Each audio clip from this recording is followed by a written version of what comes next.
Hello students, আমরা এখন ইলিপসের problem solving অর্থাৎ কোঅর্ডিনেট জিওমেট্রি এক্সারসাইজ 5 এর অনুশীলনীর অঙ্ক নিয়ে আলোচনা করছি। তার 5 মার্কস অর্থাৎ লং অ্যান্সার আলোচনা করছি, লং কোশ্চেন যেগুলো আছে। তো আশা করি তোমরা সেগুলো করেছো এবং কয়েকটা হয়তো তোমাদের আটকে থাকতে পারে। তো সেই কারণে প্রত্যেকটা অঙ্ক আমি আলোচনা করছি। তার মধ্যে যেগুলো একটু ইজি টাইপ আছে সেগুলো জাস্ট হিন্টস দিচ্ছি, এবং যেগুলো একটু তোমাদের অঙ্কটা সলভ করে দিতে হবে সেগুলো আমি সলভ করে দিচ্ছি। তো দেখা যাক কি আছে। প্রথমে দেখছি একের দাগের কোশ্চেন যেটা আছে যে নিম্নলিখিত প্রত্যেকটি উপবৃত্তের কেন্দ্র, দুটি শীর্ষ, অক্ষ দুটির সমীকরণ, অক্ষ দুটির দৈর্ঘ্য, উৎকেন্দ্রতা, নাভি লম্বের দৈর্ঘ্য, নাভি দুটির স্থানাঙ্ক, নিয়ামক দুটির সমীকরণ নির্ণয় করো।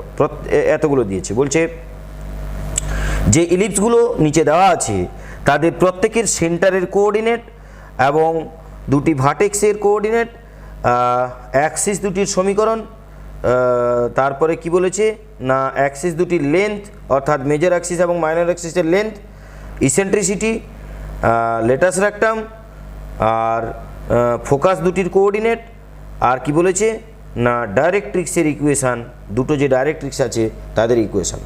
তো প্রত্যেকটা যে ইকুয়েশান দেওয়া আছে তাদেরকে আমরা অলরেডি জেনারেল ফর্মে একটা দেওয়া আছে, আর বাকি দুটো যেটা আছে 2 এবং 3 একের দাগের যেগুলো আছে সেগুলোকে আমরা আগে ইলিপসের জেনারেল ফর্মের আগে সাজাবো।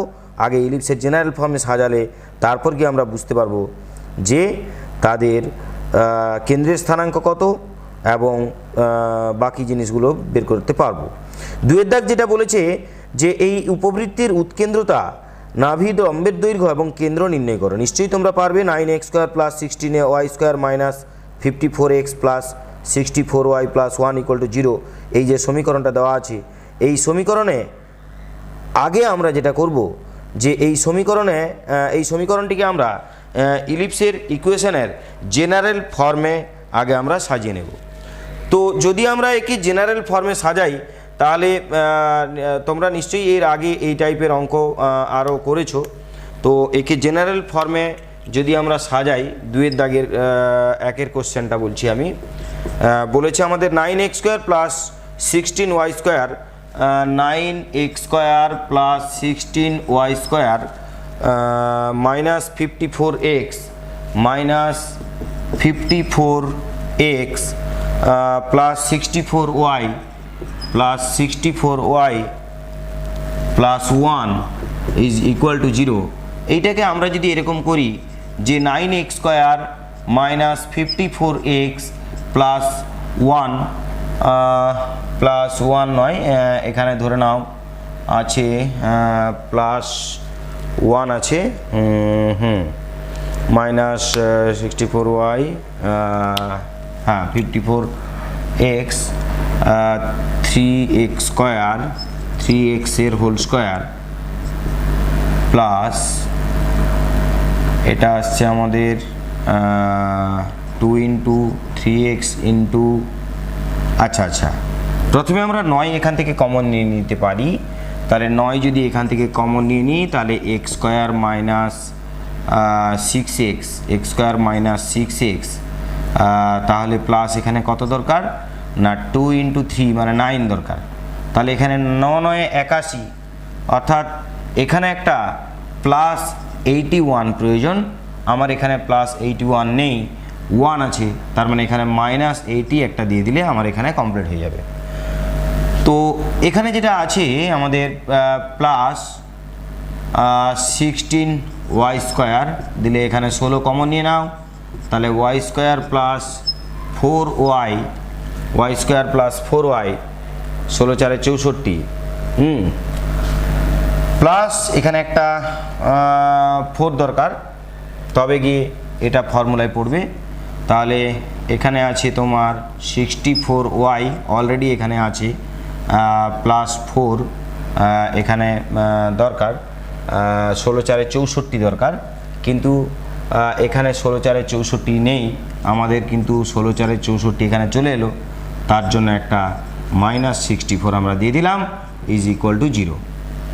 তাহলে এইটা ইকুয়াল টু কত হবে, এই দুটোকে ডান দিকে দিয়ে দাও, তাহলে 814 144 এটা এখানে চলে এলো। তার মানে এখানে যেটা এলো যে 9 ইন্টু এক্স মাইনাস 3 এর whole square plus 16 into Y plus 2 এর whole square 144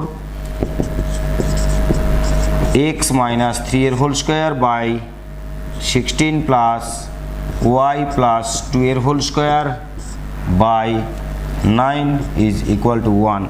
This is the general form of the ellipse whose center at 3 comma minus 2 and center at 3 comma minus 2 and they are কি চেয়েছে এখানে, and they are lattice rectum and eccentricity. Eccentricity is equal to always root over of 1 minus B square by A square, সেটা এখানে already দেওয়া আছে, নিশ্চয়ই তোমরা বের করতে পারবে যে 9/16, তার মানে রুট ওভার অফ 1 মাইনাস 9/16, আর এখানে হচ্ছে √7/4 9 7 16। ইসেন্ট্রিসিটি বের করতে বলেছে, আর একটা যেটা বের করতে বলেছে নাভিলম্বের দৈর্ঘ্য 2b স্কোয়ার বাই এ, আর সেন্টার তো হচ্ছে 3, -2 না, লেটাস রেক্টাম হচ্ছে 2b স্কোয়ার বাই এ, এখানে আমরা জানি 2b স্কোয়ার মানে 9/a/4, তার মানে 9/2 ইউনিট। এটা হচ্ছে লেটাস রেক্টাম। তো লেটাস রেক্টাম বের করতে দিয়েছিল, এটা আমাদের বেরিয়ে গেছে 9/2, আর একটা সেন্টার বের করতে বলেছে, ওটা 3, -2। তো এটা গেল 2 এর দাগের 1 এর অঙ্ক। 2 এর দাগের 2 এর অঙ্কটাও ঠিক একই রকম বলেছে, আমরা তাকে সাজিয়ে নিতে পারবো। এবারে 2 এর দাগের 3 এর অঙ্ক যেটা বলেছে যে যুক্তিসহ নিম্নলিখিত বিবৃতি সত্যি কিনা সেটা পরীক্ষা করো। এই সমীকরণ একটা দেওয়া আছে, এই সমীকরণটি একটি উপবৃত্তের সমীকরণকে প্রকাশ করে কিনা তাই সেটা আমাকে পরীক্ষা করতে হবে। তো সমীকরণটা আমরা লিখব, লিখে যদি উপবৃত্তের জেনারেল ফর্মের আকারে সাজাতে পারি তাহলে আমরা বলবো সেটা একটা উপবৃত্তের সমীকরণ, এবং যদি জেনারেল ফর্মে আমরা সাজাতে পারি তবে নিশ্চয়ই তার ইসেন্ট্রিসিটিও আমরা বের করতে পারবো। তো এটা গেল আমাদের 3 এর দাগের কোশ্চেন। এরপর নিজেরা এটা করে নেব। এরপর 4 এর দাগ যেটা বলছে যে দেখো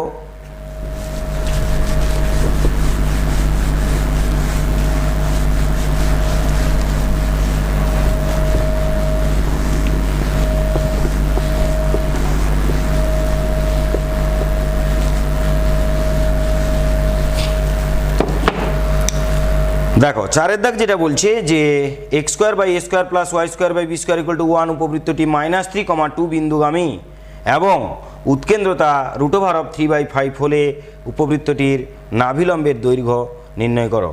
তাহলে দেখো আমাদের যেটা বলেছে যে এক্স স্কোয়ার প্লাস, এটা 4 এর দাগের 1 এর অঙ্কটা বলেছে যে X square by A square plus Y square by B square is equal to 1, এই যে উপবৃত্তটা কোন বিন্দুগামী না -3, 2 বিন্দুগামী, -3, 2 বিন্দুগামী। আচ্ছা দেখো যদি এটা -3, 2 বিন্দুগামী হয় তাহলে নিশ্চয়ই এই বিন্দুকে এটা স্যাটিসফাই করবে।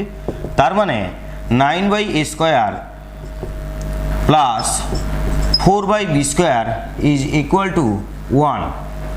আর আরেকটা কথা হচ্ছে যদি এখানে ইসেন্ট্রিসিটিটা √3/5 হয়, হ্যাঁ ইসেন্ট্রিসিটি দেওয়া আছে √3/5, again eccentricity √3/5 implies that square is equal to 3/5, আর স্কোয়ারের মান স্কোয়ার মানে কত না 1 minus B square by A square is equal to 3/5। তাহলে দেখো B square by A square is equal to 2/5, তার মানে হচ্ছে B square is equal to 2a square by 5। এইবারে এটা 3 নম্বর নাম দিলাম, 2 ও 3 থেকে পাই, অর্থাৎ এই বি স্কোয়ারের মান এখানে বি স্কোয়ারের জায়গায় পুট করে দাও, তাহলে কি হবে না 9/a স্কোয়ার প্লাস 4/b স্কোয়ারের মান কত না এটা হয়ে যাবে 5, এটা হয়ে যাবে 2 স্কোয়ার। জাস্ট বি স্কোয়ারের জায়গায় বি স্কোয়ারের মানটাকে আমি পুট করে দিলাম। এইটার মান 1, 2 দুগুণে 4, তার মানে হচ্ছে 19 by A square is equal to 1, তার মানে A square is equal to 19। A স্কোয়ারের মান আমরা কত পেয়ে গেলাম না, এ স্কোয়ারের মান পেয়ে গেলাম 19। এরপর আমাদের দরকার কি বি স্কোয়ারের মান। যদি এ স্কোয়ারের মান এইটা হয় তাহলে বি স্কোয়ারের মান 2 এ স্কোয়ার বাই 5, তার মানে হচ্ছে 2 ইন্টু 19 বাই 5, তার মানে 38 বাই 5। তো এটা হচ্ছে বি স্কোয়ারের মান। আমাকে যেটা বের করতে বলেছে যে নাভিলম্বের দৈর্ঘ্য, লেটাস রেক্টাম, তাহলে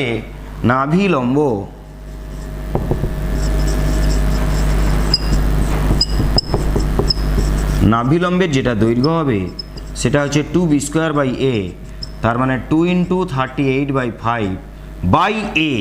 এর মান কত না, এর মান হচ্ছে রুট ওভার অফ 19। এ স্কোয়ারের মান যদি এটা হয় তা এর মান হচ্ছে বাই রুট ওভার অফ 19, তার মানে হচ্ছে এটা আমাদের হয়ে যাচ্ছে 8 দুগুণে 16, 6 হাতে 1, 3 দুগুণে 6, 1 7, 76 বাই 5 রুট ওভার অফ 19। এটা হচ্ছে নাভিলম্বের দৈর্ঘ্য বেরিয়ে গেল। তো এইটা যদি হয় তাহলে আমরা আর একটা কাজ করতে পারি, একে একটা করণী নিরসন করতে পারি। তাহলে হচ্ছে 19 4 76, 4 বাই 5 রুট 19 একক। এটা হচ্ছে আমাদের নাভিলম্বের দৈর্ঘ্য। তো দেখো ভিডিওটা পজ করে তোমরা অঙ্কটা একটু নোট ডাউন করে নাও।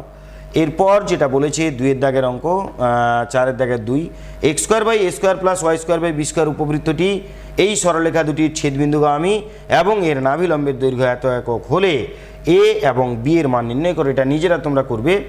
আগে কি করবে খুব মন দিয়ে শোনো, যে দুটো স্ট্রেট লাইনের সমীকরণ দেওয়া আছে, আগে এই দুটো স্ট্রেট লাইনের সমীকরণকে তোমরা সমাধান করবে। যদি দুটো সমীকরণকে তোমরা সমাধান করো তাহলে সেটা যেটা পাবে যে 5,4 বিন্দু। তাহলে উপবৃত্তটি যদি 5,4 বিন্দুগামী হয়, যে উপবৃত্তটা 2 নম্বরে আছে সেটা 5,4 বিন্দুগামী। দুটো সমীকরণকে সমাধান করবে, দুটো সরলরেখাকে, তাহলে 5,4 হবে। তাহলে সেই 5,4 এইরকম উপবৃত্তকে স্যাটিসফাই করবে। তার মানে আমরা এরকম একটা সমীকরণ পাবো, একটা সম্পর্ক পাবো। এবং এখানে যেমন ইসেন্ট্রিসিটি দেওয়া আছে, সেখানে দেওয়া আছে লেটাস রেক্টাম, মানে 2 বি স্কোয়ার বাই এ। তো 2 বি স্কোয়ার বাই এ সমান যেটা দেওয়া আছে সেটা লিখবো, সেইটাকে আর এইটাকে সমাধান করে আমরা এ স্কোয়ার এবং বি স্কোয়ারের মান নির্ণয় করলে আমার এ আর বি পেয়ে যাব। এখানে আমাকে এ আর বি বের করতে দেওয়া হয়েছে। আবার বলছি, দুটি স্ট্রেট লাইনকে আগে সমাধান করবে। সমাধান করলে এক্সের মান 5, ওয়াইয়ের মান 4 বেরোবে। যদি এক্সের মান 5, ওয়াইয়ের মান 4 হয়, তার মানে উপবৃত্তটি 5,4 বিন্দুগামী। তাহলে 5,4 বিন্দুটি উপবৃত্তের সমীকরণকে স্যাটিসফাই করবে। তাহলে এখানে পুট করে দিলে আমরা এরকম একটা সম্পর্ক পাবো। আর আমাকে বলা আছে লেটাস রেক্টাম এর মান দেওয়া আছে, মানে 2 বি স্কোয়ার বাই এ, ওইটার মান দেওয়া আছে। তাহলে 2 বি স্কোয়ার বাই এর মান যদি দেওয়া থাকে, সেখান থেকে আমরা নির্ণয় করতে পারবো বি স্কোয়ার বা এ স্কোয়ার কিছু একটার মান বের করে নেবো, দিয়ে এখানে পুট করে দেবো বি স্কোয়ারের মান, তাহলে এ বি সব মান বেরিয়ে যাবে। তো এই গেল 4 দাগের 2 অঙ্ক। এরপর নেক্সট দেখো, এবার দেখো 6 দাগের অঙ্ক, 5 দাগের অঙ্ক কি বলছে, যে একটি উপবৃত্তের উৎকেন্দ্রতা 2/3 এবং কেন্দ্র ও শীর্ষের স্থানাঙ্ক যথাক্রমে -2 এবং -2 4, তাহলে উপবৃত্তটির সমীকরণ নির্ণয় করো, এটা বলা হয়েছে। তো আমাকে বলা হয়েছে যে কেন্দ্রের স্থানাঙ্ক যেটা বলা হয়েছে সেটা হচ্ছে -2 4, কেন্দ্রের স্থানাঙ্ক -2, এটা হচ্ছে সেন্টার। আর কি বলা হয়েছে না, শীর্ষবিন্দুর স্থানাঙ্ক, শীর্ষের স্থানাঙ্ক হচ্ছে -2, 4, শীর্ষের স্থানাঙ্ক অর্থাৎ ভার্টেক্স শীর্ষ হচ্ছে -2, 4। একটা জিনিস দেখো, যে কেন্দ্রের যে স্থানাঙ্কে এক্সের মান আর শীর্ষের স্থানাঙ্কে এক্সের মান এই দুটো সমান, -2 আছে। তার মানে এখান থেকে আমরা এটা বুঝতে পারি যে উপবৃত্তটা অবশ্যই উপবৃত্তের যে এটা যদি এক্স অক্ষ হয়, আর এইটা যদি ওয়াই অক্ষ হয় তাহলে উপবৃত্তের যে অক্ষ সেটা অবশ্যই ওয়াই অক্ষের সমান্তরাল। তার মানে এই রকম উপবৃত্তের যে অক্ষ সেটা ওয়াই অক্ষের সমান্তরাল। এই অক্ষটা ওয়াই অক্ষের সমান্তরাল। আর যদি এই অক্ষ যদি ওয়াই অক্ষের সমান্তরাল হয়, এটা এইদিকে হবে না, এইদিকে হবে।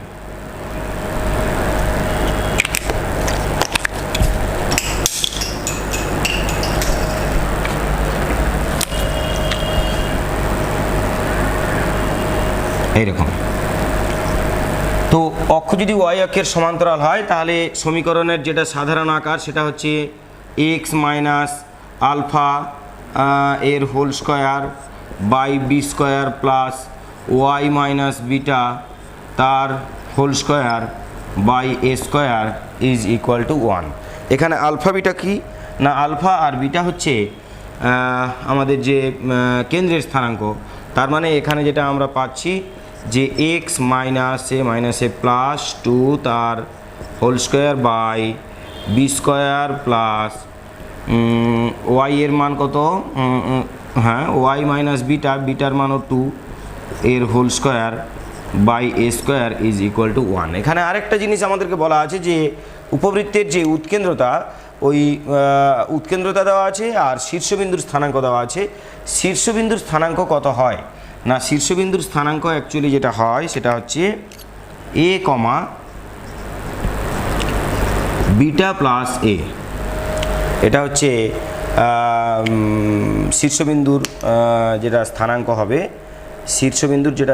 হবে, সেটা হচ্ছে এ নয়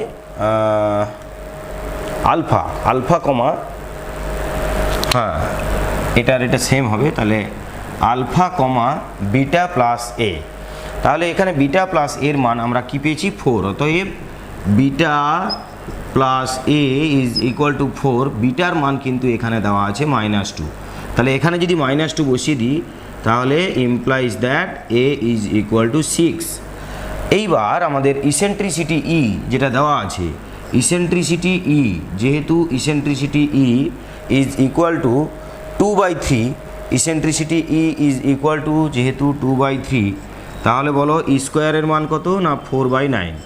আর স্কোয়ারের মান যদি 4/9 হয় 1 minus B square by A square is equal to 4/9 implies that b square minus a square is equal to 5/9। এইবার এ স্কোয়ারের মান তো হচ্ছে 36, তাহলে b square is equal to 5/9 into 36, 9 4 36। তার মানে b square is equal to 20। আমাদের কি দরকার ছিল না, আমাদের সমীকরণ ইকুয়েশন অফ দ্য ইলিপস অর্থাৎ ইলিপসের সমীকরণ দরকার ছিল। তাহলে এখানে মান পুট করে দাও, তাহলে যেটা আসছে অতএব এক্স প্লাস 2 এর হোল স্কোয়ার বাই বি স্কোয়ারের মান হচ্ছে 20 প্লাস ওয়াই প্লাস 2 এর হোল স্কোয়ার বাই এ স্কোয়ারের মান কত না, এর মান যদি 6 হয় তাহলে এ স্কোয়ারের মান হচ্ছে 36। এটা ইজ ইকুয়াল টু 1। তো এটা হয়ে গেল আমাদের উপবৃত্তের সমীকরণ, which is the required equation of the ellipse, বেরিয়ে গেল। এরপর নেক্সট যেটা বলা হয়েছে সেটা হচ্ছে দাগ নম্বর 6। দাগ নম্বর 6-এ বেশ কয়েকটা অঙ্ক আছে।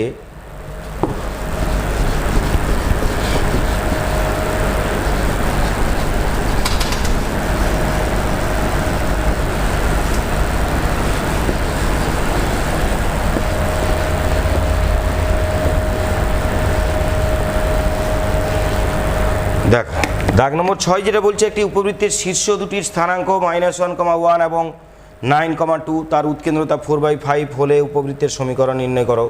তাহলে আমাকে যেটা বলা হয়েছে যে উপবৃত্তের যেটা বলা হয়েছে যে শীর্ষ দুটির স্থানাঙ্ক 6-এর দাগের 1, শীর্ষের স্থানাঙ্ক দুটো বলা আছে। কি বলা আছে না, দুটো যেহেতু শীর্ষ তাহলে -1 2 9 2, -1 2 এবং 9,2। দেখো এই যে শীর্ষবিন্দুর স্থানাঙ্কে আমাদের ওয়াই এর মানটা কিন্তু সেম আছে, অর্থাৎ কোটি যেটা সেটা কিন্তু সেম আছে, এটাও 2 আর এটাও 2। যদি তাই হয় তাহলে আমাদের যে উপবৃত্তটা হবে অবশ্যই উপবৃত্তের যে পরাক্ষ মানে মেজর অ্যাক্সিস, সেই মেজর অ্যাক্সিসটা আমাদের এক্স অক্ষের সমান্তরাল হবে। আর যদি এইটা সমান হতো তাহলে মেজর অ্যাক্সিস ওয়াই অক্ষের সমান্তরাল হতো। আমাদের যেহেতু এইটা ইকুয়াল আছে, তার মানে আমাদের যেটা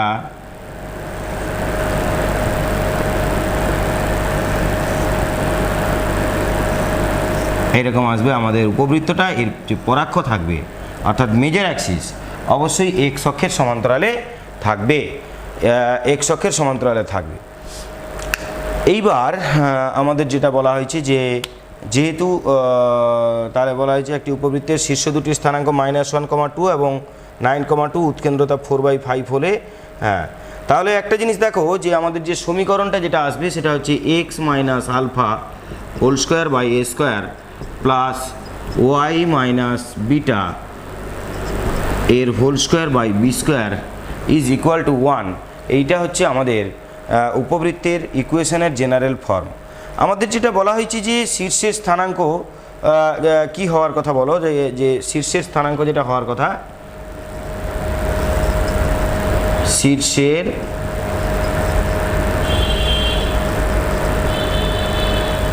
স্থানাঙ্ক আমাদেরকে কত বলা আছে না, শীর্ষবিন্দুর দুটি শীর্ষবিন্দুর স্থানাঙ্ক বলা আছে -1,2 আর 9,2। কিন্তু শীর্ষের স্থানাঙ্কের আমাদের এখানে ফর্মুলাটা কি আছে না, এখানে আছে আলফা প্লাস মাইনাস এ কমা বিটা। এইটা অ্যাকচুয়ালি শীর্ষবিন্দুর স্থানাঙ্ক হওয়ার কথা, যে আলফা প্লাস মাইনাস এ কমা বিটা। এখানে বিটার জায়গায় প্লাস মাইনাস বলে এটা দুটো আলাদা আছে, একবার প্লাসের জন্য একবার মাইনাসের জন্য, কিন্তু বিটার মান কত 2। তাহলে দেয়ারফর বিটা এর মান পেয়ে গেলাম কত 2। যদি বিটার মান আমরা 2 পেয়ে যাই, এইবার একটা জিনিস দেখো, তাহলে এ প্লাস আলফা যেটা আছে তার মান নিশ্চয়ই বড়টা হবে, আর এ মাইনাস আলফা এর মানটা নিশ্চয়ই ছোটটা হবে। তো তাহলে দেখো যে আলফা প্লাস এ যেটা আছে এবং alpha plus a is equal to বড় মানটা 9, আর আলফা মাইনাস এ এরটা হচ্ছে -1। তো তার মানে এখানে আমরা যদি এই দুটোকে সমাধান করি তাহলে যেটা আসছে যে আলফার মান যেটা আসছে যে এই দুটোকে যোগ করে দাও, আর এ কেটে গেল 2 আলফা ইকুয়াল টু 8, তাহলে আলফা ইকুয়াল টু 4, আর এইটা থেকে এটা বিয়োগ করে দাও, আলফা বাদ চলে গেল 2a ইজ ইকুয়াল টু 10, তাহলে a ইজ ইকুয়াল টু 5 এবং a ইজ ইকুয়াল টু 5। যদি তাই হয় তাহলে এর মান আমরা বের করে ফেলেছি। আর উৎকেন্দ্রতা কিন্তু আমাদেরকে দেওয়া আছে যেটা হচ্ছে 4/5, উৎকেন্দ্রতা দেওয়া আছে কত, ই দেওয়া আছে 4/5। যেহেতু e equal to 4/5 implies that a into root over of 1 minus, তাহলে বি স্কোয়ারের মান আমরা বের করতে পারবো এখান থেকে, যে অতএব B square is equal to A square into 1 minus E square. A স্কোয়ারের মান কত 25, 1 মাইনাস ই স্কোয়ার মানে কত না 16/25। তার মানে আমার এখানে যেটা আসছে যে 25 মাইনাস 16 তার মানে হচ্ছে 9। এটা হচ্ছে বি স্কোয়ারের মান বেরিয়ে গেল কত না, বি স্কোয়ারের মান বেরিয়ে গেল হচ্ছে 9। এরপর আমাদের উপবৃত্তের সমীকরণ বের করার জন্য আলফা বিটা এ বি দুটোর মান দরকার। আমি এখানে কি পেয়েছি দেখো না, দেখো আলফার মান পেয়েছি এখানে, বিটার মান পেয়েছি এখানে, আচ্ছা এর মান এখানে, আর বি স্কোয়ারের মান এখানে। ব্যাস এই যে বি স্কোয়ারের মান 9। তো তাহলে আমরা সমীকরণটাকে সম্পূর্ণ করতে পারি। অতএব দেয়ারফর সমীকরণটি হলো x minus 4 by 25 plus y minus 2 এর whole square by 9 is equal to 1. This is the required equation. এটা হচ্ছে আমাদের নির্ণেয় সমীকরণ। এরপর যেটা বলা হয়েছে যে একটি উপবৃত্তের নাভি দুটির স্থানাঙ্ক দেওয়া আছে আর অর্ধ উপাক্ষের দৈর্ঘ্য দেওয়া আছে। অর্ধ উপাক্ষ মানে হচ্ছে হাফ অফ মাইনর অ্যাক্সিস, এটা দেওয়া আছে হাফ অফ মাইনর অ্যাক্সিস। এটা কত দেওয়া আছে না √5, হাফ অফ মাইনর অ্যাক্সিস দেওয়া আছে √5। তো তাহলে আমাদের সমীকরণটা নিশ্চয়ই এটাই হবে যে এক্স মাইনাস আলফার whole square by A square plus এটাই হবে। এবারে আমাদের যেটা দেওয়া হয়েছে যে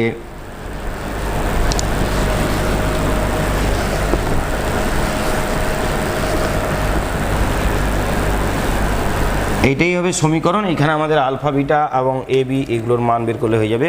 আমাদের যেটা বলা হয়েছে অর্ধ উপাক্ষ, অর্ধ উপাক্ষ যেটা দেওয়া হয়েছে যে উপাক্ষ মানে মাইনর অ্যাক্সিস হয় 2b, তাহলে এর হাফ যদি হয় তাহলে নিশ্চয়ই b হবে। এটা হচ্ছে অর্ধ উপাক্ষ। এই অর্ধ উপাক্ষের মান আমাদের দেওয়া আছে √5। যদি বির মান তাহলে কত না বির মান হচ্ছে √5, এটা আমাদেরকে এখানে দেওয়া আছে। আর কি দেওয়া আছে না নাভি দুটির স্থানাঙ্ক দেওয়া আছে 2,3 আর -2,3। ফোকাস দুটো আছে নাভি দুটির স্থানাঙ্ক আমাদেরকে দেওয়া আছে কত না নাভি দুটির স্থানাঙ্ক দেওয়া আছে 2,3 -2,3, 2,3 আর -2,3 এই দুটো দেওয়া আছে নাভির স্থানাঙ্ক। আচ্ছা দেখো, যদি নাভির স্থানাঙ্ক এটা হয় তার মানে এখান থেকে আমরা বলতে পারি যে বিটার মান হচ্ছে 3। এখান থেকে আমরা কি বলতে পারি যে বিটার মান হচ্ছে, নাভিতে তো এইখানে বিটা থাকে, তাহলে বিটার মান আমাদের বেরিয়ে গেল কত না 3। আচ্ছা এরপর আমাদের আলফার মান যেটা হবে, আলফা হচ্ছে আমাদের সেন্টার পয়েন্ট। তো আলফার মান যেটা হবে সেটা হচ্ছে এই দুটোর মধ্যবিন্দু হবে। আমরা ডাইরেক্ট এটা লিখতে পারি যে এটা একদম লিখতে পারি অতএব কেন্দ্র তো দুটো নাভির মধ্যবিন্দু হয়, তাহলে এইটা প্লাস এটা বাই 2, 2 - 2 বাই 2 মানে 0, তাহলে কেন্দ্রের স্থানাঙ্ক 0 আর এইটা প্লাস এইটা বাই 2 মানে 3। এটাই হচ্ছে আলফা কমা বিটা, একদম ডাইরেক্ট আলফা বিটা দুটোই বেরিয়ে গেল। আলফার মান 0 এবং বিটার মান 3, আমরা এটা পেয়ে গেলাম। এরপর আমাদের যেটা দরকার যে নাভি দুটির মধ্যবর্তী দূরত্ব, আমরা জানি 2AE হয়। নাভি দুটির যেটা মধ্যবর্তী দূরত্ব, হ্যাঁ নাভি দুটির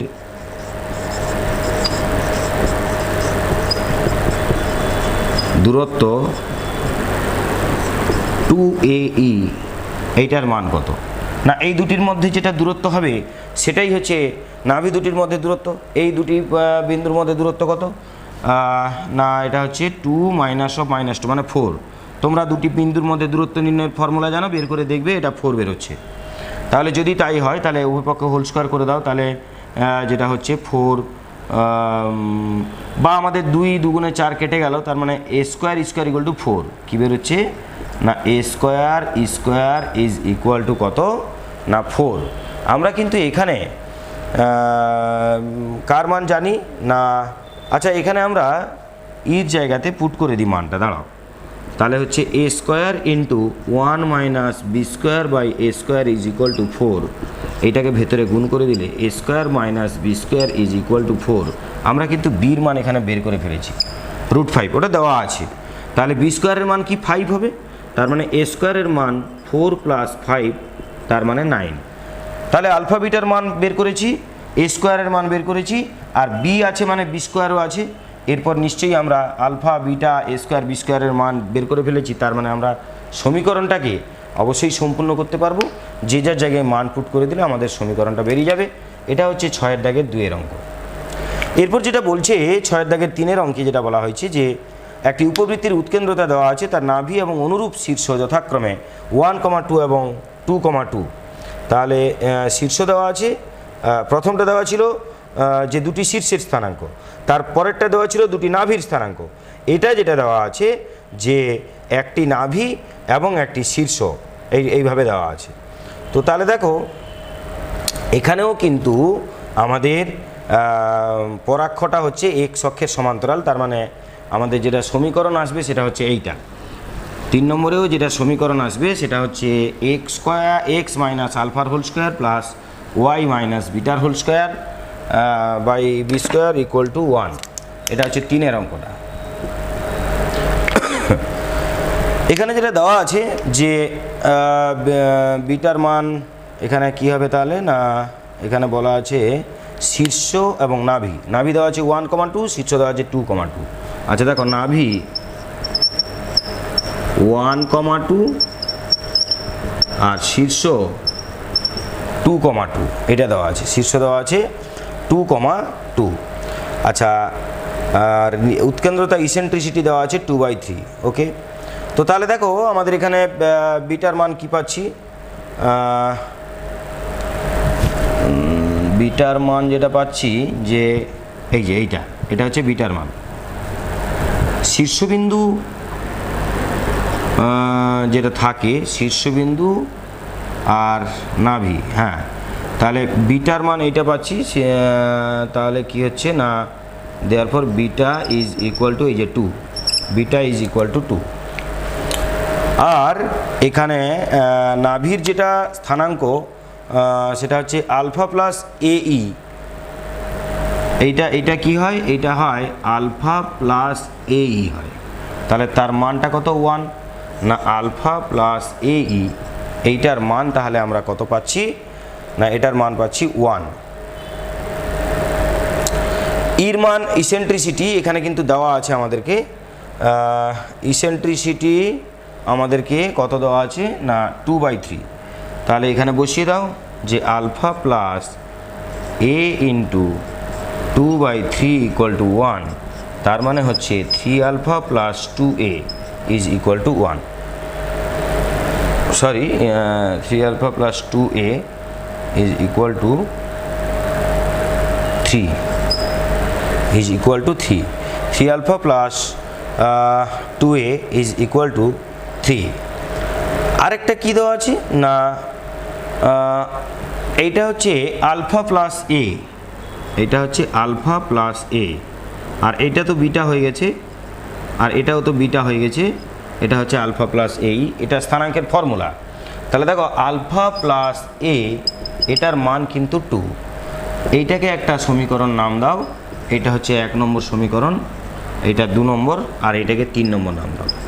এই যে 2 নম্বর আর 3 নম্বর সমীকরণকে যদি আমরা সমাধান করতে পারি তাহলে আমাদের আলফার মান আলফা আর এ দুটোরই মান আমরা পেয়ে যাব। এখানে আলফার মান বেরোবে এখানে -1 আর এর মান বেরোবে 3। এই দুটোকে সমাধান করব, দিয়ে আলফা আর এর মান তোমরা নিজেরা বের করবে। আলফার মান বেরোবে -1 আর এর মান বেরোবে কত না 3। এবার আমাদের কিন্তু দেওয়া আছে ইসেন্ট্রিসিটির মান হচ্ছে 2/3। তাহলে দেখো যদি ইসেন্ট্রিসিটির মান 2/3 হয় তাহলে নিশ্চয়ই এইখানে আমরা ফর্মুলা বসাতে পারবো যে √1 minus B square by A square is equal to 2/3। তো তাহলে দেখো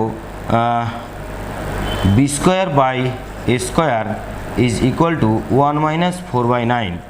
এখানে বি স্কোয়ার বাই এ স্কোয়ারের মান কত না, এর মান যদি 3 হয় তো এ স্কোয়ারের মান হবে 9। তাহলে 9 ইজ ইকুয়াল টু 5/9, 9 কেটে গেল, তার মানে বি স্কোয়ারের মান বেরিয়ে গেল আমাদের 5। দেখো আমরা কিন্তু এখানে বিটার মান আগেই পেয়েছিলাম, বিটার মান আমরা এখানে আগেই পেয়েছিলাম, এই যে বিটার মান 2 পেয়েছিলাম, এখানে আলফার মান -1, এর মান 3 আর বি স্কোয়ারের মান 5। এই 4টে মানকে নিয়ে আমরা সমীকরণটাকে সম্পূর্ণ করতে পারবো। এটা গেল 6-এর দাগের 2-এর অঙ্ক।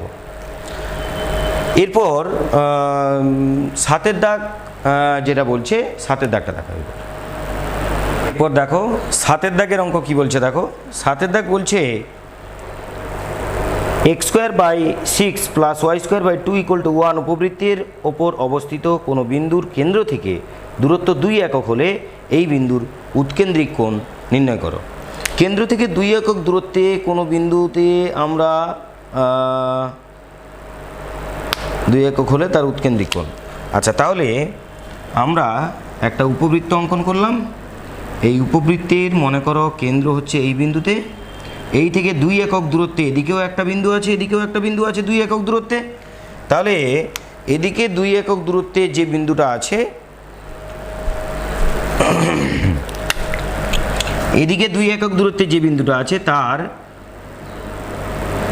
সেই রকম দূরত্বে আমাকে বলেছে যে উপবৃত্তের উপর অবস্থিত কোনো বিন্দুর কেন্দ্র থেকে দূরত্ব 2 একক হলে এই বিন্দুর উৎকেন্দ্রিক কোণ নির্ণয় করা। আচ্ছা, সরি, 2 একক দূরত্বে এই দূরত্বটা 2 একক নয়, এই কেন্দ্রবিন্দু থেকে 2 একক দূরত্ব সেটা এইরকম জায়গায় হতে পারে, আবার 2 একক দূরত্বে এরকম জায়গায় হতে পারে, আবার এরকম জায়গাতে হতে পারে, আবার এরকম জায়গাতে হতে পারে। এই 2 একক দূরত্ব বিশিষ্ট এই কেন্দ্র থেকে 2 একক দূরত্বে একটা বিন্দু আছে, মনে করো P1, P2, P3, P4, এরকম 4টে পয়েন্ট আছে। তার মানে উৎকেন্দ্রিক কোণের অ্যান্সার আমাকে 4টে বের করতে হবে।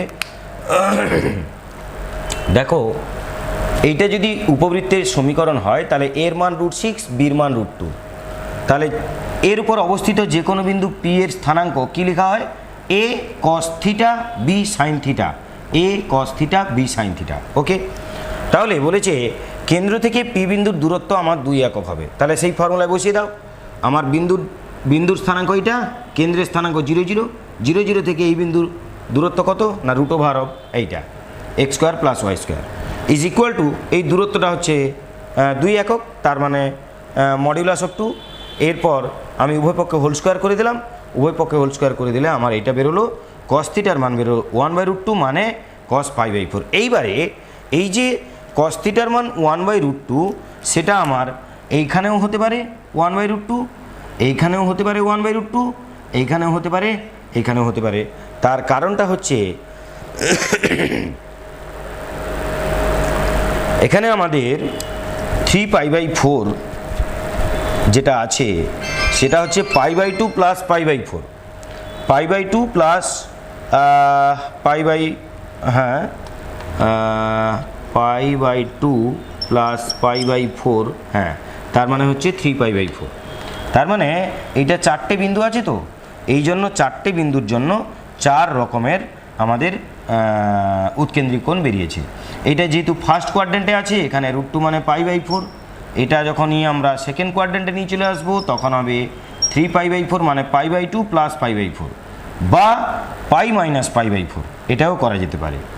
তাহলে 3π/4, আর যখনই এটা এই কোয়াড্রেন্টে চলে আসবে তখন হচ্ছে π প্লাস π/4, তার মানে হচ্ছে 5π/4।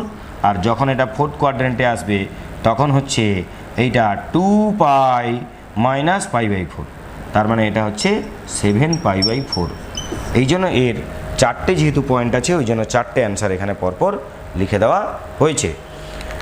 অ্যাকচুয়ালি আমরা ছোটোবেলায় যেটা শিখেছিলাম যে cos থিটার মান যদি cos π/4 হয় তার মানে থিটা = π/4 হয়, কিন্তু এইটা হচ্ছে আমাদের প্রিন্সিপাল ভ্যালু, এরকম এদের জেনারেল ভ্যালু আছে, সেটা আমরা আরও শিখবো ত্রিকোণমিতিতে, তো পরে এটা শিখবো। এটা আমরা এইটুকু মনে রাখবো যে cos থিটার মান যদি π/4 হয় তবে থিটার মান হচ্ছে 7π/4।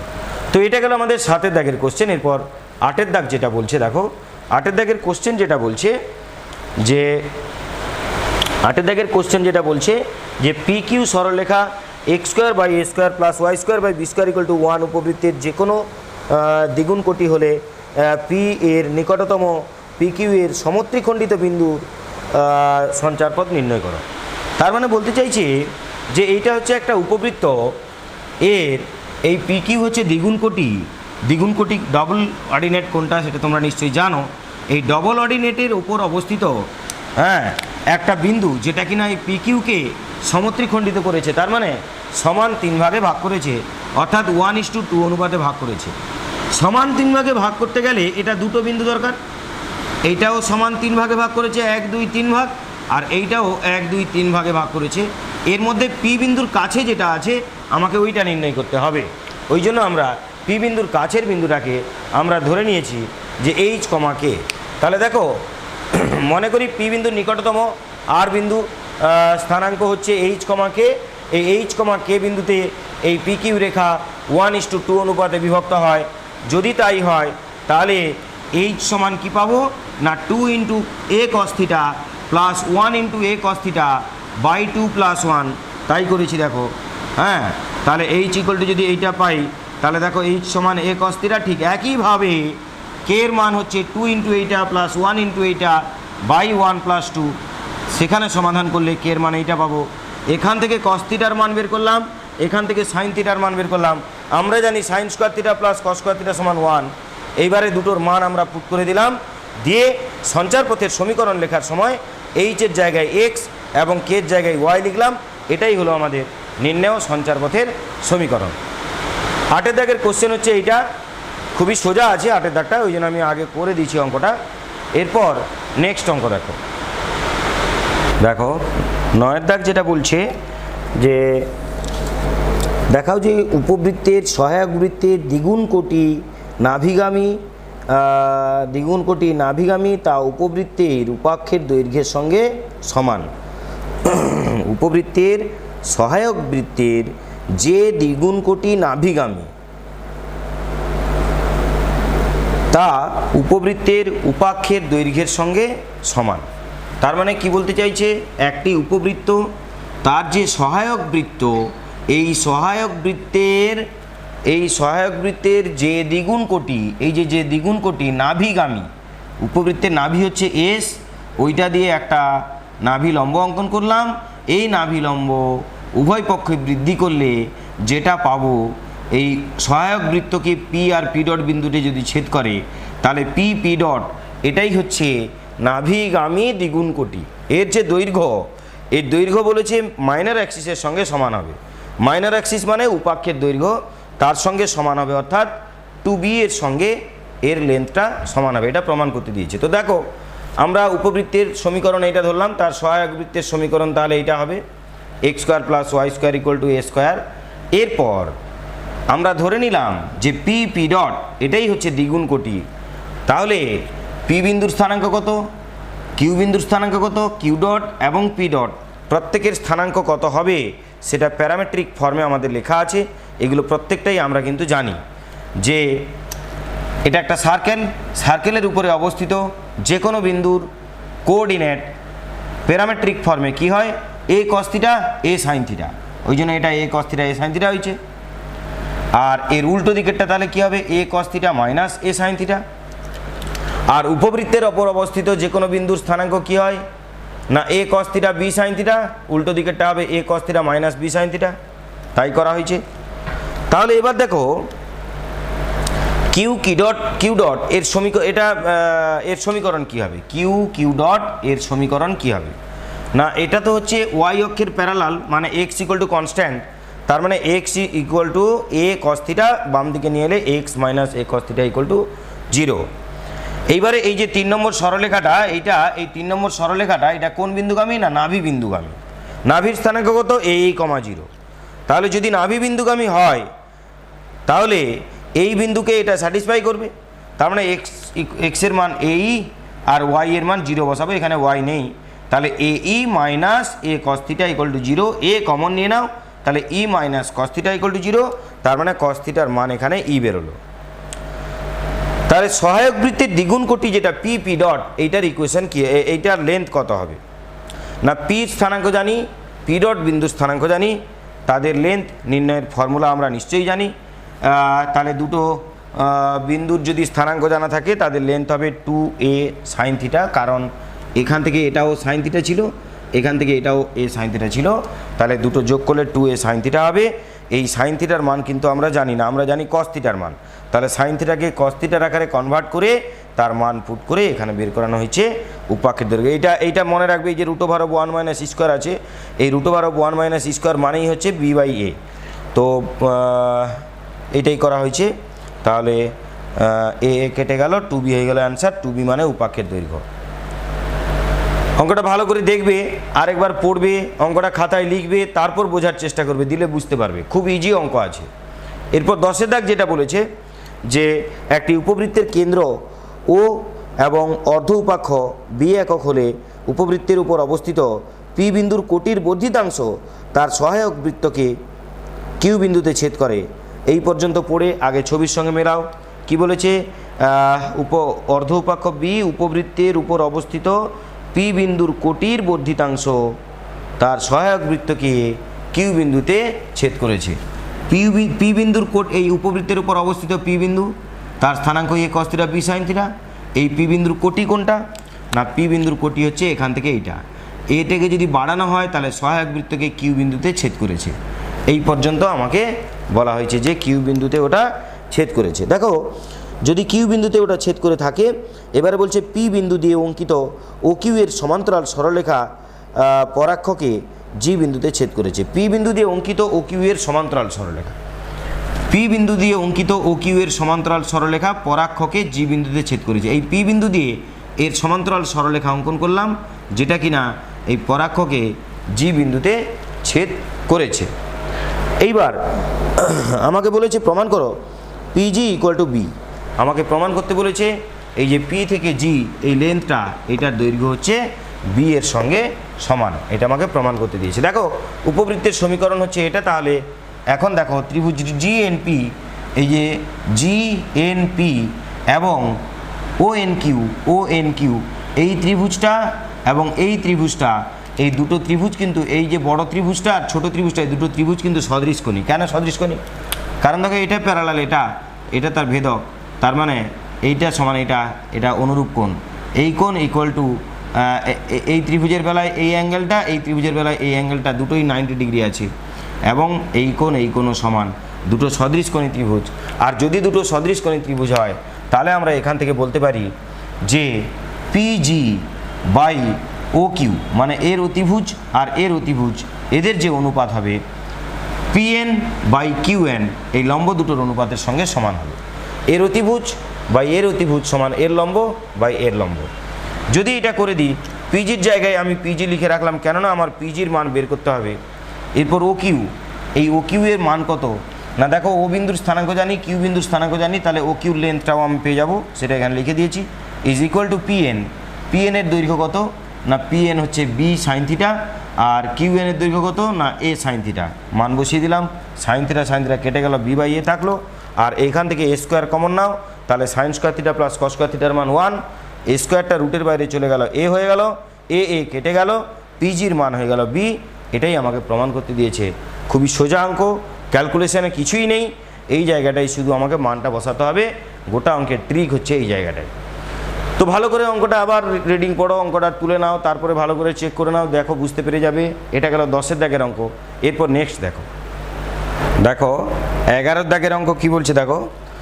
X square by A square plus Y square by B square equal to 1 উপবৃত্তের উপর অবস্থিত পি ও কিউ বিন্দুর উৎকেন্দ্রিক কোণ যথাক্রমে আলফা প্লাস বিটা এবং আলফা মাইনাস বিটা হলে দেখাও যে পি কিউ জ্যায়ের সমীকরণ x by a cos alpha plus y by b sine alpha equal to cos beta. তো আমাদের সমীকরণ এইটা বলেছে, পি বিন্দুর স্থানাঙ্ক তাহলে কী হবে? না, পি আর কিউ বিন্দুর যদি উৎকেন্দ্রিক কোণ আলফা প্লাস বিটা এবং আলফা মাইনাস বিটা হয়, তবে পি বিন্দুর স্থানাঙ্ক হবে এটা এবং কিউ বিন্দুর স্থানাঙ্ক হবে এইটা। তাহলে দেখো, পি কিউ এর সমীকরণ কী হবে? না, পি কিউ এর সমীকরণ হবে y minus y one by x minus x one is equal to y two minus y one by x two minus x one. তাহলে এটা হবে সমীকরণ। আমরা যদি এখান থেকে বি কমন নিয়ে নিই আর এখান থেকে যদি এ কমন নিয়ে নিই, হ্যাঁ, তাহলে এখানে হবে sine of alpha minus beta minus sine of alpha plus beta. তাহলে সাইন সি মাইনাস সাইন ডির formula, sine C minus sine ডির ফর্মুলা কি? না, 2 cos C plus D by 2 আর sine C minus D by 2। তাহলে এই ফর্মুলাতে এখানে আমরা বসাবো আর নিচে বসাবো এ কমন নিয়ে নিলে কস সি মাইনাস কস ডির ফর্মুলা, ওপর নিচ কাটাকুটি হবে, দিলে আমার এইটা থাকবে। এটা সিম্পলিফাই করে তোমরা এটা নিজেরা বের করতে পারবে। ত্রিকোণমিতির ফর্মুলা যারা জানো তারা পারবে, আর যারা ত্রিকোণমিতির ফর্মুলা জানো না, যারা প্রথম থেকে এখানে পড়াশুনো করেছো সেশনের শুরু থেকে, তাদেরকে ত্রিকোণমিতির এই চ্যাপ্টারগুলো আমি করিয়েছি, তোমরা নিশ্চয়ই মনে আছে। আর যদি মনে না থাকে খাতায় দেখে নাও। আর যারা প্রথম থেকে এখানে পড়াশুনো করনি তাদের তো ত্রিকোণমিতি এখনও হয়নি, তো আগে ত্রিকোণমিতি করবে, তারপর এগুলো পারবে। তা ফর্মুলাগুলো তোমাদের যেহেতু আমি ধরিয়ে দিচ্ছি, সেই ফর্মুলা তোমরা ত্রিকোণমিতির চ্যাপ্টারগুলোতে দেখে নিতে পারো যে সাইন সি মাইনাস সাইন ডির ফর্মুলা কী। দেখো এখান থেকে যদি বি আমরা কমন নিয়ে নিই তাহলে আমার কিন্তু এইটা আসবে সাইন সি মাইনাস সাইন ডির ফর্মুলা। তাহলে সাইন সি মাইনাস সাইন ডির ফর্মুলা তোমরা দেখবে বইতে দিয়ে এখানে অ্যাপ্লাই করবে। এটা হচ্ছে সাইন সি মাইনাস সাইন ডির ফর্মুলা। ওকে, এই ফর্মুলাটা এখানে লেগেছে। আর এটা হচ্ছে এ কমন নিয়ে নাও বাইরে, তাহলে এটা হয়ে গেল কস সি মাইনাস কস ডির ফর্মুলা। এইটা প্রয়োগ করার পরে সিম্পলিফাই করলে এইটা আসবে। এরপর যদি আমরা কোনাকুনি গুণ করে দিই, এইটা সমান এইটা হলো, এইটার সঙ্গে এইটা গুণ, এইটার সঙ্গে এইটা গুণ, অর্থাৎ কোনাকুনি গুণ ক্রস মাল্টিপ্লিকেশান করার পর আমাদের এইটা আসছে। এইবার তোমরা পেরে যাবে সিম্পলিফাই করলে লাস্ট লাইন এটা দাঁড়াচ্ছে। এটা তোমরা এ বি দিয়ে সমস্ত রাশিকে যদি আমরা ভাগ করি তাহলে এটা x by a into cos alpha plus y by b into sine alpha equal to cos beta. এই হলো অঙ্কের একটা ফরম্যাট, মানে হিন্টস দিয়েছি। এইখানে ক্যালকুলেশন তোমরা পারবে তাই আমি ক্যালকুলেশন করে দিইনি, নিজেরা ক্যালকুলেশন করবে। ওকে, তো দেখো এরপর 12 দাগের অঙ্ক কী বলছে। দেখো 12 দাগ বলছে কোনো উপবৃত্তের নাভিগামী জ্যায়ের প্রান্ত দুটির উৎকেন্দ্রিক কোণ যথাক্রমে থিটা এবং ফাই হলে দেখাও যে plus minus e cos theta plus phi by two equal to cos theta minus phi by two. অঙ্কটা দেখতে কঠিন কিন্তু অঙ্কটা খুবই ইজি আছে। তো তোমরা এই জায়গায় অঙ্কটার আমি হিন্টস দিয়েছি, আশা করি তোমরা বুঝতে পারবে হিন্টসটা দেখলে। আমাদের যেহেতু বলেছে কোনো উপবৃত্তের নাভিগামী জ্যায়ের প্রান্তবিন্দু দুটির উৎকেন্দ্রিক কোণ থিটা এবং ফাই, তাহলে এখানে দেখো যার উৎকেন্দ্রিক কোণ থিটা হবে তার স্থানাঙ্ক হবে A cos theta B sine theta, এবং যার উৎকেন্দ্রিক কোণ ফাই হবে সেটা হবে আমাদের এ কস ফাই এবং বি সাইন ফাই। তাহলে যদি পি বিন্দুর স্থানাঙ্ক এটা হয় এবং কিউ বিন্দুর স্থানাঙ্ক এটা হয় তাহলে পি কিউর সমীকরণ কী হবে, ওই একই রকম। এখানে যেমন পি কিউর সমীকরণ বের করেছিলাম ঠিক তেমনি এখানেও পি কিউর সমীকরণ একই রকমভাবে বের করানো যাবে। তো দেখো y minus y one by x minus x one equal to y two minus y one by x two minus x one. এরপর কিন্তু আমি সিম্পলিফাই করিনি, সেটা তোমাদের জন্য রেখেছি। দেখো এখানে আমরা যদি বি কমন নিয়ে নিই তাহলে দেখো সাইন সি মাইনাস সাইন ডির ফর্মুলা। তো সাইন সি মাইনাস সাইন ডির ফর্মুলা বসিয়ে তোমরা একে ভাঙতে পারবে, আর একে এ কমন নিয়ে নিলে কস সি মাইনাস কস ডির ফর্মুলা তোমরা এখানে বসাতে পারবে। দিয়ে তারপর ক্রস মাল্টিপ্লিকেশন অর্থাৎ কোনাকুনি গুণ করে যেটা পেয়েছি সেটা হচ্ছে এইটা। হ্যাঁ, আর এইখান থেকে এই লাইনটা তোমরা নিজেরা ক্যালকুলেশন করবে। এইখান থেকে এটা জাস্ট কিছু না, ত্রিকোণমিতির ফর্মুলা প্রয়োগ করে একে সিম্পলিফাই করা হয়েছে। করার পরে আমাদের এইটা এখন দাঁড়ালো। আর এরপর যেটা তোমাদের করতে হবে সেটা হচ্ছে, আচ্ছা এইটাকে তোমরা কিন্তু সাইন থিটা মানে 2 sine theta by 2 cos theta by 2, আর এটা কস থিটা একেও থিটা বাই 2-র ফর্মুলাতে আমরা ভেঙে দিতে পারবো। তারপর কিন্তু কোনাকুনি গুণটা হবে। তো দেখো এইটা আলটিমেট দাঁড়ালো সরলরেখার সমীকরণ। কার না, পি কিউ সরলরেখার সমীকরণ। পি কিউ সরলরেখার সমীকরণ আমাদের দাঁড়ালো এইটা। এবারে এই যে পি কিউ সরলরেখা আমাকে বলেছে নাভিগামী, আমাকে বলেছে যে উপবৃত্তের যে জ্যা এইটা যদি নাভি হয় তাহলে নাভিগামী যে জ্যা, তাহলে নাভিগামী যেহেতু এর তো দুটো নাভি প্লাস মাইনাস এই কমা জিরো, তাহলে এই প্লাস মাইনাস এই কমা জিরো বিন্দুগামী এই সরলরেখা। যদি এই সরলরেখা প্লাস মাইনাস এই কমা জিরো বিন্দুগামী হয় তাহলে এক্সের মান প্লাস মাইনাস এই, ওয়াই এর মান হচ্ছে জিরো। তাহলে এক্সের জায়গায় প্লাস মাইনাস ই বসিয়ে দাও, এ কেটে গেল, তাহলে plus minus E into cos of এইটা plus minus E into cos of এইটা, আর এটা তো জিরো হয়ে যাবে কারণ ওয়াই এর মান এখানে জিরো আছে, equal to cos of theta minus phi by two. এটাই আমাকে প্রুভ করতে দিয়েছিল। শুধুমাত্র এই বিন্দুটা নাভিগামী, এই লাইনটা নাভি বিন্দুগামী, নাভির ইকুয়েশন এইটা, স্থানাঙ্ক এইটা, তাহলে এই বিন্দুটা একে স্যাটিসফাই করবে নিশ্চয়ই। এক্সের মানে এইটা, ওয়াইয়ের মানে এইটা পুট করে দিলে আমার এটা প্রমাণিত হয়ে গেল। তো এটা গেল আমাদের 12 দাগের কোশ্চেন, এবং এর সাথে সাথে আমাদের ইলিপস অর্থাৎ কোঅর্ডিনেট জিওমেট্রি এক্সারসাইজ 5 তার 5 মার্কসের অঙ্ক কমপ্লিট হলো, অর্থাৎ পুরো অনুশীলনীটা শেষ হলো। আশা করি তোমরা প্রত্যেকটা অঙ্ক বুঝতে পেরেছো। যেগুলো ক্যালকুলেশান না করে আমি শুধু হিন্টসগুলো দিয়েছি, সেগুলো তোমরা আশা করি ক্যালকুলেশানগুলো প্রত্যেকটা ধরে ধরে কমপ্লিট করবে। তা আজকের ক্লাস এই পর্যন্ত। পরের ভিডিওতে নতুন চ্যাপ্টার নিয়ে আবার আসছি। ভালো থাকো, সুস্থ থাকো, পড়াশোনা করো। ধন্যবাদ।